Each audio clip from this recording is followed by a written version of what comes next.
Food storage, handling, and preparation have taken center stage following increasing reports of food poisoning incidents.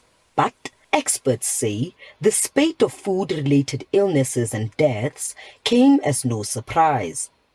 I was not surprised by all these late issues that we got because of the heat wave that we had.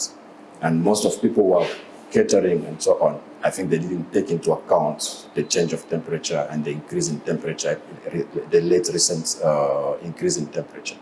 So for me, it's something that is due to the fact that we do not respect the cold chain, especially for meat products, especially in chicken, because most of chicken are contaminated with salmonella.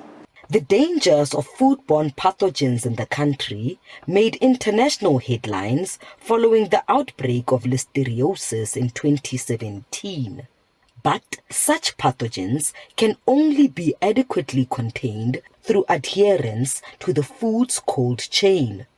If each and everyone respect the cold chain from the abattoir to the butchery or to the supermarket, and when we buy our meat, we need to be very cautious that you don't drive around with that meat in your boot.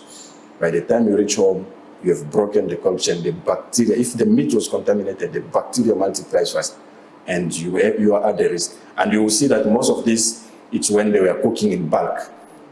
And you see even at our funerals, most of the time after our funerals, we have always running tummies and so on. The over-utilization of antibiotics by farmers has also contributed to the multiplicity and mutation of these pathogens and risks increasing antibiotic resistance in human consumers. We have done this just now, a study with ARC for the past 50 years of salmonella. And we have seen that over years, the antibiotic resistance increases. Why? Because on the farm, the more there is resistance, the farmer uses new antibiotics and more antibiotics over years, because they want as much as possible to produce chicken without losing them. So we need to start by reducing the use of antibiotic to ensure that we also reduce the risk. Whatever we see now is that we treat the normal treatment that they use in hospital for treatment of human does not respond anymore, due to the fact that all these salmonellas, they adapt to all these antibiotics that we use. And over time, we have the issue that is the new epidemic, is the antibiotic resistance.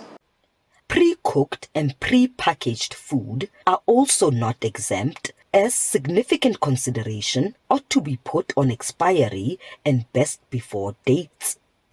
The expiring date is mostly due to two things. Mostly it's due to the preservative that they use to ensure that they keep the meat with their taste and so on. But over time, they lose their quality. And we must know also that those preservatives, they also carcinogen. That means they can cause cancer. That's why we need to respect the best before consumption date. So the expiring date also, we need to ensure that at that moment, we can no longer eat the meat because it's no longer, or the meat or the food, any foods, because it's no longer of good quality. Anyone experiencing symptoms such as fever, nausea, diarrhea, stomach aches and body aches is encouraged to visit their nearest health facilities for medical attention. Sintle Inglihihi, SABC News, Mahikeng.